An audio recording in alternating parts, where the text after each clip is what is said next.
जो लोग ज्यादा चिंतित रहते हैं या ज्यादा चिंता करते हैं वह इस वीडियो को पूरा लास्ट तक सुने और वीडियो को लाइक शेयर सब्सक्राइब करें और अपने दोस्तों के पास शेयर करें। भगवान गौतम बुद्ध और किसान की कहानी। प्राचीन समय की बात है जब भगवान गौतम बुद्ध अपने शिष्यों के साथ एक गांव में भ्रमण कर रहे थे। उस गांव के पास ही एक किसान अपनी फसल की देखभाल में व्यस्त था। किसान ने देखा कि एक साधारण सी दिखने वाली भिक्षु मंडली गांव के पास आई है। उसने सुना था कि ये बुद्ध हैं जो ज्ञान और शांति की बातें करते हैं। किसान ने सोचा मैं इनसे पूछूंगा कि मेरी खेती में इतनी मेहनत करने के बावजूद मेरी फसल क्यों अच्छी नहीं होती। किसान बुद्ध के पास गया और बोला, हे महात्मा, मैं बहुत मेहनत करता हूँ लेकिन मेरी फसल कभी अच्छी नहीं होती। कृपया मुझे बताइए कि मेरी मेहनत का फल क्यों नहीं मिलता।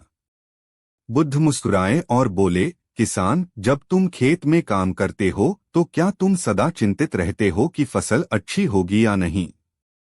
किसान ने सोचा और जवाब दिया, हाँ, मैं सदा चिंता करता हूँ कि मौसम खराब न हो जाए, कीड़े फसल को न खा जाएं और मेरी मेहनत व्यर्थ न हो जाए। बुद्ध ने कहा, किसान, जब तुम चिंता करते हो तो तुम्हारा मन शांत नहीं रहता और तुम पूरी तरह से अपने काम पर ध्यान नहीं दे पाते। जब तुम्हारा मन शांत होगा तो तुम अपनी पूरी ऊर्जा और ध्यान से काम कर सकोगे और इससे तुम्हारी फसल भी अच्छी होगी। किसान ने बुद्ध की बातों को समझा और उन्हें धन्यवाद दिया। उसने निर्णय लिया कि अब वह शांत मन से अपनी फसल की देखभाल करेगा और चिंताओं को छोड़ देगा। समय बीतता गया और धीरे धीरे किसान ने देखा कि उसकी फसल सचमुच अच्छी होने लगी। उसने महसूस किया कि जब उसने चिंताओं को छोड़ दिया और मन को शांत रखा तो उसकी मेहनत का फल भी अच्छा मिला। इस प्रकार भगवान बुद्ध ने किसान को सिखाया कि शांति और ध्यान से किए गए कार्य हमेशा सफल होते हैं। किसान ने बुद्ध की शिक्षा को अपने जीवन का हिस्सा बना लिया। उसने महसूस किया कि चिंता और तनाव से उसकी मेहनत बेकार हो जाती थी। अब वह अपने खेत में काम करते समय केवल अपने काम पर ध्यान केंद्रित करता था और भविष्य की चिंता को छोड़ चुका था। इसके परिणामस्वरूप उसकी फसलें पहले से बेहतर और अधिक उपज देने लगीं। एक दिन किसान ने सोचा कि उसकी इस नई समझ और सफलता का श्रेय बुद्ध को जाता है। उसने बुद्ध का आभार व्यक्त करने का निर्णय लिया और कुछ अनाज लेकर उनके पास पहुंचा। उसने बुद्ध के चरणों में झुककर कहा, हे महात्मा, आपकी शिक्षा ने मेरा जीवन बदल दिया। मेरी फसलें अब पहले से कहीं बेहतर हैं। यह आपकी कृपा से संभव हुआ है। कृपया इसे स्वीकार करें। बुद्ध ने मुस्कुराते हुए कहा, किसान, यह तुम्हारी अपनी मेहनत और समझ का परिणाम है। मैं तो सिर्फ तुम्हारे भीतर की शक्ति और शांति को जागृत करने का माध्यम बना। सच्चा ज्ञान तुम्हारे ही भीतर है। तुम्हें इसे पहचानना और इसका उपयोग करना आ गया है। किसान ने बुद्ध की बात को ध्यान से सुना और समझा कि सच्ची शांति और सफलता भीतर की स्थिति पर निर्भर करती है, न कि बाहरी परिस्थितियों पर। उसने निश्चय किया कि वह अपने जीवन में सदा शांत और ध्यानपूर्ण रहेगा और अपनी चिंताओं को अपने ऊपर हावी नहीं होने देगा। इस घटना के बाद गांव के अन्य लोग भी किसान की सफलता और बदलाव को देखकर प्रभावित हुए। वे भी बुद्ध से मार्गदर्शन लेने के लिए आने लगे। बुद्ध ने उन्हें भी सिखाया कि जीवन की चुनौतियों का सामना शांत मन और ध्यान से करना चाहिए। इस प्रकार बुद्ध की शिक्षाओं ने पूरे गांव को एक नई दिशा दी। लोगों ने समझा कि बाहरी सुख सुविधाओं से ज्यादा महत्वपूर्ण है आंतरिक शांति और संतोष। उन्होंने मेहनत करना नहीं छोड़ा, लेकिन अब वे चिंताओं से मुक्त होकर जीवन जीने लगे। जीवन में सफलता और शांति के लिए हमें अपने मन को शांत और संतुलित रखना चाहिए। जब हम अपने काम को पूरी निष्ठा और ध्यान से करते हैं तो सफलता अवश्य मिलती है। हमें अपनी चिंताओं को छोड़कर वर्तमान क्षण में जीना सीखना चाहिए, क्योंकि सच्चा सुख और शांति हमारे अपने भीतर ही होती है। गांव में बुद्ध की शिक्षाओं का प्रभाव फैलता गया। लोग अपनी अपनी समस्याओं को लेकर बुद्ध के पास आने लगे और उनसे समाधान पाने लगे।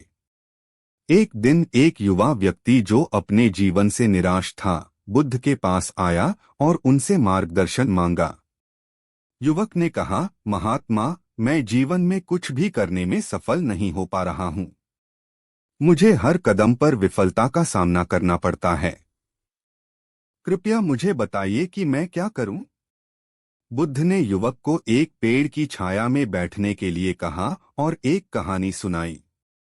एक बार एक आदमी जंगल में खो गया।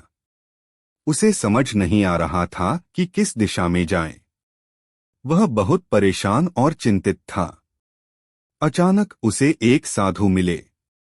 साधु ने उसकी परेशानी को समझा और कहा, तुम इस जंगल से निकलने का रास्ता खोज रहे हो, लेकिन तुमने कभी ठहरकर यह नहीं सोचा कि जो रास्ता तुमने अब तक अपनाया वह गलत था।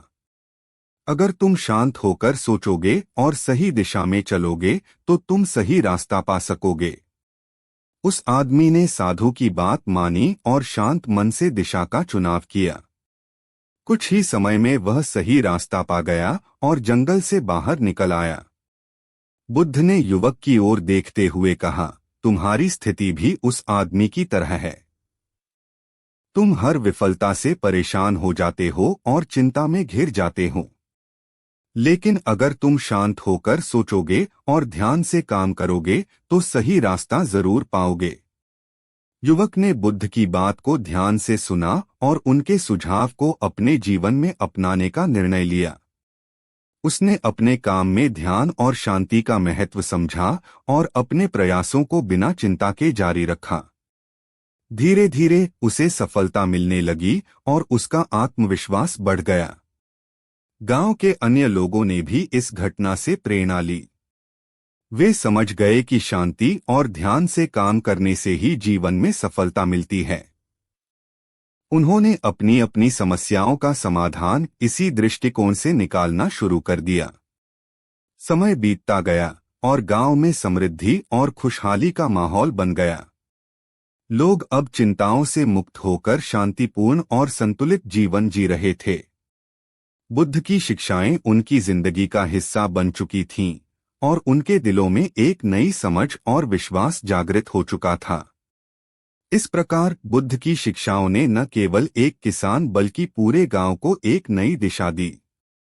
जीवन की हर समस्या का समाधान हमारे अपने भीतर ही होता है। हमें अपने मन को शांत रखकर ध्यानपूर्वक और निष्ठा से काम करना चाहिए। चिंताओं को छोड़कर वर्तमान में जीना ही सच्चा सुख और सफलता का मार्ग है। बुद्ध की शिक्षाओं का असर गांव में व्यापक हो गया। गांव में समृद्धि और शांति का माहौल बन चुका था, लेकिन बुद्ध की शिक्षाएं सिर्फ भौतिक सफलता तक सीमित नहीं थीं। वे आंतरिक शांति और आत्मिक विकास पर भी जोर देती थीं। गांव के लोग अब अपनी आंतरिक शांति और मानसिक संतुलन के महत्व को भी समझने लगे थे। एक दिन एक धनी व्यापारी बुद्ध के पास आया। व्यापारी ने बहुत संपत्ति अर्जित की थी, लेकिन उसके जीवन में शांति नहीं थी। उसने बुद्ध से पूछा, हे महात्मा, मैंने बहुत धन कमाया है, लेकिन मेरे जीवन में शांति और संतोष नहीं है। कृपया मुझे बताइए कि मैं सच्ची शांति कैसे प्राप्त कर सकता हूँ। बुद्ध ने व्यापारी की बात सुनकर मुस्कुराते हुए कहा, धन कमाना जीवन का लक्ष्य नहीं है, बल्कि जीवन को संतुलित और संतुष्टिपूर्ण बनाना महत्वपूर्ण है। तुमने बाहरी दुनिया में बहुत कुछ हासिल किया है, लेकिन अब तुम्हें अपनी आंतरिक दुनिया पर ध्यान देना होगा। बुद्ध ने व्यापारी को एक और कहानी सुनाई। एक समय की बात है, एक राजा था जिसके पास सब कुछ था, लेकिन वह कभी खुश नहीं रहता था। उसने सुना कि एक महान संत उसके राज्य में आए हैं। राजा संत के पास गया और उनसे पूछा, हे महात्मा, मेरे पास सब कुछ है, लेकिन मैं खुश नहीं हूँ। मुझे सच्ची खुशी कैसे मिल सकती है? संत ने राजा को एक प्याला पानी दिया और कहा, इस पानी को पी लो। राजा ने पानी पिया और तुरंत महसूस किया कि उसकी प्यास बुझ गई। संत ने फिर कहा, जैसे इस पानी ने तुम्हारी प्यास बुझाई, वैसे ही तुम्हारे मन की प्यास को बुझाने के लिए तुम्हें ध्यान और आत्मनिरीक्षण की जरूरत है।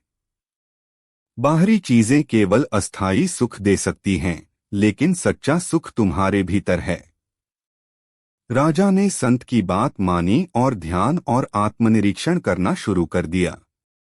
धीरे धीरे उसने सच्ची शांति और संतोष का अनुभव किया। बुद्ध ने व्यापारी से कहा, तुम्हें भी अपने भीतर की शांति को खोजने के लिए ध्यान और आत्मनिरीक्षण करना होगा। बाहरी संपत्ति और सफलता केवल अस्थायी सुख दे सकते हैं। सच्ची शांति तुम्हारे भीतर है, उसे खोजो। व्यापारी ने बुद्ध की बात को समझा और नियमित रूप से ध्यान और आत्मनिरीक्षण करना शुरू कर दिया। धीरे धीरे उसने अपने भीतर की शांति को अनुभव किया और उसकी चिंताएं और तनाव दूर हो गए।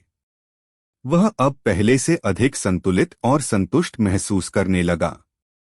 गांव के अन्य लोगों ने भी व्यापारी के परिवर्तन को देखा और उससे प्रेरणा ली। वे भी अपने भीतर की शांति और संतोष को खोजने के लिए ध्यान और आत्मनिरीक्षण करने लगे। इस प्रकार गांव में न केवल भौतिक समृद्धि बल्कि आंतरिक शांति और संतुलन का माहौल भी बन गया। बुद्ध की शिक्षाओं ने गांव के हर व्यक्ति के जीवन को सकारात्मक रूप से प्रभावित किया। उन्होंने सिखाया कि सच्ची सफलता और शांति बाहरी चीजों में नहीं, बल्कि हमारे अपने भीतर है।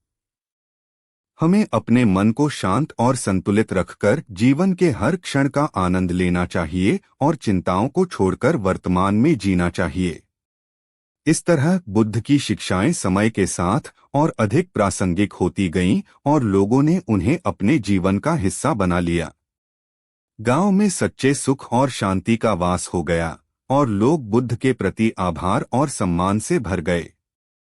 बुद्ध की शिक्षाओं का प्रकाश उनके जीवन को सदा के लिए मार्गदर्शित करता रहा।